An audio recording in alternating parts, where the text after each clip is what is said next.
Welcome back, folks. It's Tuesday night, SmackDown Live time. I'm excited for it because it's SmackDown.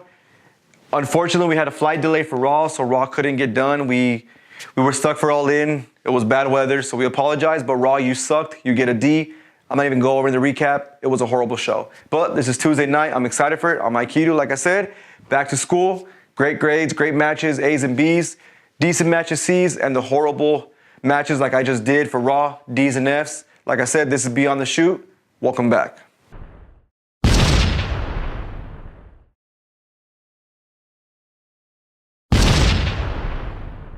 SmackDown Live for the past couple of weeks has been concentrating on The Miz and Daniel Bryan. And once again, it opens up with Daniel Bryan again. Daniel Bryan, Brie Bella come down to the ring. Renee Young's there to interview them. Kind of just telling them why they're doing this, how the feud is going, and say, you know what, The Miz doesn't stop talking trash. He actually said this earlier in the night. She goes to the video and it's The Miz before the match even starts. Before even anybody's in the arena, he calls out Daniel Bryan. He's like, you know what, you're not here, I'm going home. And it's kind of ridiculous, I feel like. It was unnecessary.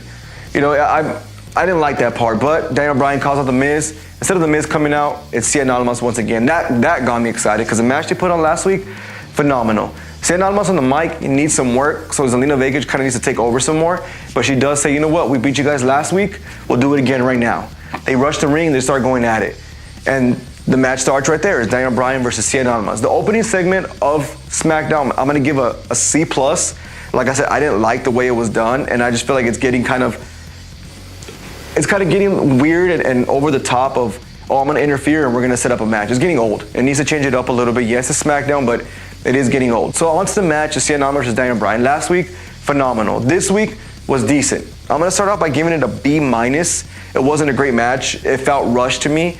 And the ending, especially with SAnitY getting the clean loss, it just kind of off. If you want to set up SAnitY to be the big heel, you're trying to make it happen, have him win in a skirmish way. Yes, Daniel Bryan needs to win.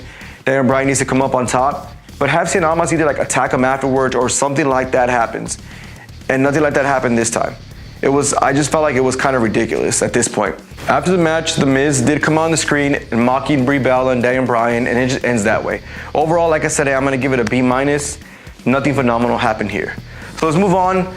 Next up, we have, unfortunately, Naomi once again versus the Iconics. This time it's Peyton Royce.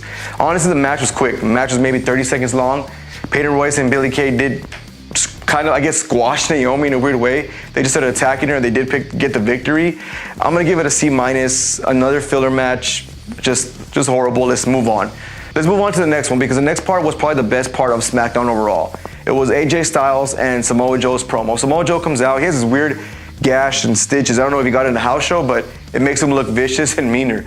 He's just talking like what he said last week, he's gonna show up to his house, and once again, he's going on with the whole storyline of interfering with his wife and his family and so on and so forth. AJ Styles appears on the Titatron. I'm thinking, you know what, here we go again. They're just gonna talk smack, no fighting.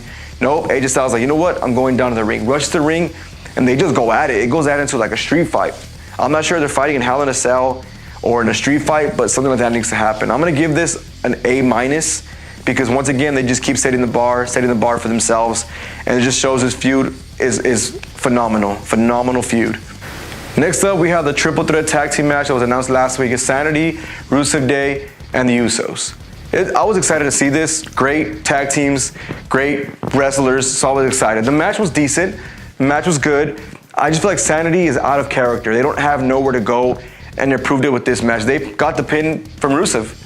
Rusev Day pinned SAnitY. SAnitY wasn't big in this match. The ones who carried it was Rusev and the Usos. It's just weird seeing Killian Dane in a onesie. I don't know why they did it in the first place. Eric Young is they're SAnitY. They need to go crazy. I think what they should do is just kind of go into the whole tag team championship match and just beat everybody down and show why they're called SAnitY. But knowing WWE logic, it isn't gonna happen. Overall, this match does get a B-. It wasn't great. It did its job, what it needed to do. It put over Rusev Day, which I'm excited for. Rusev Day's back, they're on a roll. I'm not sure if it's gonna cause some friction later or something happens, but them versus the Bar, I'm excited to see. Like I said, I am gonna give it a B-. Next up, we have the main event. It's R-Truth versus The Miz. That was set up earlier in the night when Miz was backstage talking to Paige, and Paige like, you know what, I'm tired of you. You have a match tonight, and he's like, against who? He's like, you know what, you go choose your opponent. Just whoever wants to fight you, basically. Whoever wants to fight you, they're gonna have the main event. So it switches to R-Truth looking for Carmella again, trying to fight her. It's a whole shtick that's been happening through SmackDown. And he's like, you know what? He finds Carmella, and he confuses Carmella for Maurice, and he bumps into The Miz. The Miz calls him out because they used to be a tag team.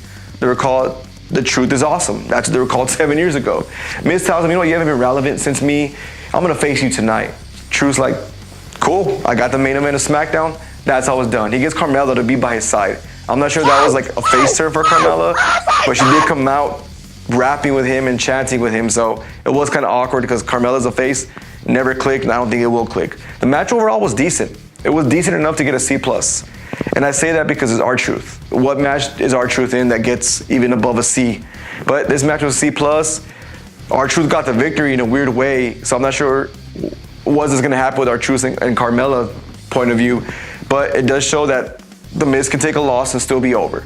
After the match, Daniel Bryan's music hits, they come out, and they just start attacking, and then Cien Almas, Zelina Vega come out once again. So Miz and Maurice just run, and Daniel Bryan start attacking them. Ends it with the submission, shows Miz trying to get scared to get back in the ring, ends up falling down. It was all awkward, it felt kind of sloppy, and once again, for the second time in one night, Cien Almas and Zelina Vega look weak. Shouldn't happen, needs to be great heels, they need to come out on top. Overall, I'm going to give SmackDown a B-. It wasn't a great show. I'm sorry, it wasn't a great show. For SmackDown, the bar was lowered big time here. I don't know what they were thinking. I don't know why they're doing this. So close to Hell in a Cell, these need to start picking up. Besides the whole Daniel Bryan and AJ Styles, it's nothing else was there. They did have a segment with Jeff Hardy and Randy Orton, but all they did was go over their past. They didn't come out, they didn't talk smack, so I didn't even bother grading that because I felt like it was pointless at this point. They need to talk smack the way, you know, like I said earlier in the night, it was so bad of a show that you kind of forget the little segments here and there. Charlotte and Becky Lynch, they had kind of a promo talk-off against each other, which was smart in my opinion because it saved Charlotte from getting booed. Because when they showed her on the screen, the boos came out, but the people actually let her talk because she was on the screen. If she would have came out and talked, that was it. So that was smart by WWE standards. But Becky Lynch the entire time was getting cheers. Her as this new persona character that she is, I'm not even gonna call her heel yet because at this point we don't even know what she's gonna be. She's getting cheered more now than she was a year ago, and she was a face. So it just kind of goes to show how kind of all over the place SmackDown was today. Wasn't a great show, but it did still get a B- for me because it had decent stuff here and there. But like I say every week, those are my grades. Click on the eye above to give me your grades. Comment, like, subscribe down below. Comment what you think about SmackDown, Raw, 205. Compare it to All In because it's uncomparable. And follow me on Twitter, Mike Hiru BTS, and we will see you guys, unfortunately, for Raw next week. And I emphasize the unfortunate part because Raw needs to pick it up.